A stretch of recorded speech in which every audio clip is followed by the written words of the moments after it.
அந்த 2021 காலகட்டங்கள்ல அமைச்சராக இருந்தார். அதற்கப்புறம் இருங்க உட்காருங்க. உறுப்பினர் சீனிவாஸ், உங்களுக்கு தனியா ஒரு அவை நடத்தணும்னு நினைக்கிறேன். தயவுசெய்து நீங்க குறுக்க பேசாதீங்க. பின்னர் 2021க்கு பின்னர் அதுக்கப்புறம் வந்து அவர் சிறை செல்கிறார். அதுக்கப்புறம் இன்னொரு அமைச்சர் வருகிறார் இந்த துறை. இல்ல நான் இந்த துறையில நல்ல விளக்கமா சொல்லுங்க. அப்புறம் அண்ணன் தங்கம் அவர்கள் அமைச்சராக இருக்கிறார். அதற்கப்புறம் வந்து மறுபடியும் இன்னொரு அமைச்சர் திரும்பவும் அமைச்சராகிறார். ஏன்னா இந்த துறையில 4 அமைச்சர்கள் போன 5 வருஷத்துல இந்த துறையில 4 அமைச்சர்கள் மாற்றப்படுகிறார்கள். கடைசியாக திரு சிவசங்கரன் அண்ணன் சிவசங்கரன் அவர்கள் வந்து அமைச்சராக இருக்கிறார். இந்த மாதிரி இந்த துறைக்கு 4 அமைச்சர்கள் மாற்றப்படுகிறார். அந்த 4 அமைச்சர்கள் மாற்றப்பட்ட 4 முறை அமைச்சரவை மாற்றம் நடக்குது இந்த துறைக்கு மட்டும். அதுல என்ன நடக்குதுன்னு பாத்தீங்கன்னா, எல்லா வருடமும் அதாவது ஒவ்வொரு வருட காலகட்டத்திலையும் பாத்தீங்கன்னா, இப்ப சொல்றோமே நம்ம ஆட்கள் பற்றாக்குறை எல்லாமே சொல்லி வரோமே, இந்த துறைக்கு மட்டும் அதாவது 2016 நான் அதுக்கு முந்தைய ஆண்டு காலம் மட்டும் ஒரு கம்பாரிசன் சொல்றேன். 2016 2021 ஆண்டு காலத்துல மட்டும் நம்ம மொத்தமாக இங்க ஆட்கள் வேலைக்கு எடுத்தது வந்து 9613 பேர். அதே இதுல இந்த 2021 26 காலகட்டத்தில் வந்து 343 பேர் மட்டும்தான் வேலைக்கு ஆளுகிறதுக்கு எடுக்கப்பட்டது இந்த துறைக்கு. ஸோ அது ஒரு மிகப்பெரிய, ஏன்னா 15,000 பேர்கிட்ட 10,000 பேர்கிட்ட நம்ம வந்து ரிட்டையர்மெண்ட் ஆகிற இடத்துல 343 பேர் மட்டும்தான். இது மிகப்பெரிய ஒரு பற்றாக்குறை. அது இல்லாம சப்ஸ்டேஷன் அதுக்கு முந்தைய ஆண்டு காலத்தில் வந்து 2016-21 காலகட்டத்தில் 359 சப்ஸ்டேஷன்ஸ் கொண்டு வரப்பட்டது. அதுல இந்த ஆண்டு காலம் 2021-26 வந்து 122. ஸோ இது மாதிரியான இன்ஃப்ராஸ்ட்ரக்சர் லெவல்ல பெரிய லெவலான எந்த மாற்றங்களும் பெரிய மாற்றங்களும் செய்யப்படவில்லை.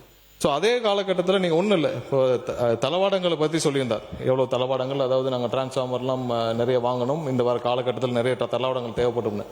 அதுக்கு முந்தைய ஆட்சி காலத்தில் இருந்து வாங்கின தளவாடங்களுக்கும் இப்போயும் கம்பேர் பண்ணோம்னா, அதுக்கு முன்னாடி பார்த்தீங்கன்னா 84,000 ஒரு டிரான்ஸ்ஃபார்மரும் போன 5 ஆண்டுகளில் 99,000 டிரான்ஸ்ஃபார்மர் மட்டும்தான் வாங்கப்பட்டது. ஏன்னா நம்மளுடைய தேவைகள் மிகவும் அதிகம்.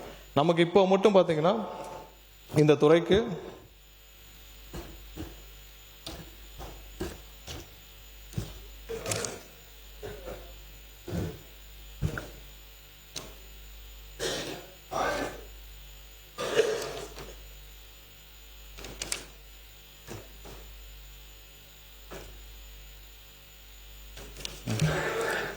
சுமார் 593 சப்ஸ்டேஷன்ஸ் நமக்கு உடனடியாக தேவைப்படுது. அதாவது இன்னைக்கு இருக்கிற பவருடைய மேனேஜ்மெண்ட்டுக்கு தமிழ்நாடு முழுவதும் ஒரு 593 சப்ஸ்டேஷன் தேவைப்படுது.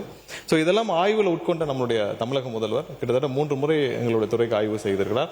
அதில் ஆய்வு உட்கொண்டு இந்த வருடம் மட்டும் உடனடியாக 209 சப்ஸ்டேஷன்ஸை வந்து அப்ரூவ் பண்ணி அதை உடனடியாக நிறுவ வேண்டும் என்று கூறியிருக்கிறார். அடுத்து வர சில ஆண்டுகளில் வந்து 263 சப்ஸ்டேஷன்ஸ் வந்து நம்ம நிறுவ வேண்டும் கேட்டுக்கிறார். இது இல்லாமல் பதிலூரில் நீங்க விளக்கமா சொல்லிக்கிறோம். அவங்க இப்ப கேட்ட சியூஜி நம்பருக்கும் கேட்டிருந்தார். சியூஜி நம்பர் ஏர்டெல்ல வந்து அவர்களே வந்து அதுல சேவையில பிரச்சனையா இருந்து அது இப்ப நிறுத்தப்பட்டது. அது நிறுத்தப்பட்ட காரணத்தினால் நம்ம அதை திரும்ப அந்த நம்பரை வந்து இது மாற்ற முடியுமான முயற்சி செய்தோம். அதுல டெக்னிக்கல் ப்ராப்ளம் இருந்தனால புதிதாக வேற வெண்டர்ட்ட நம்ம நம்பர் வாங்கி அதுவும் நேற்றிலிருந்து பயன்பாடுக்கு வந்துவிட்டது. நன்றி. இனி செல்லும் இடமெல்லாம் செய்தி. தந்தை டிவியின் வாட்ஸ்அப் சேனலை ஃபாலோ பண்ணினா செல்ல இருக்கும் இடமெல்லாம் செய்தி. இதோ QR கோட் இப்பவே ஸ்கேன் பண்ணுங்க, ஃபாலோ பண்ணுங்க.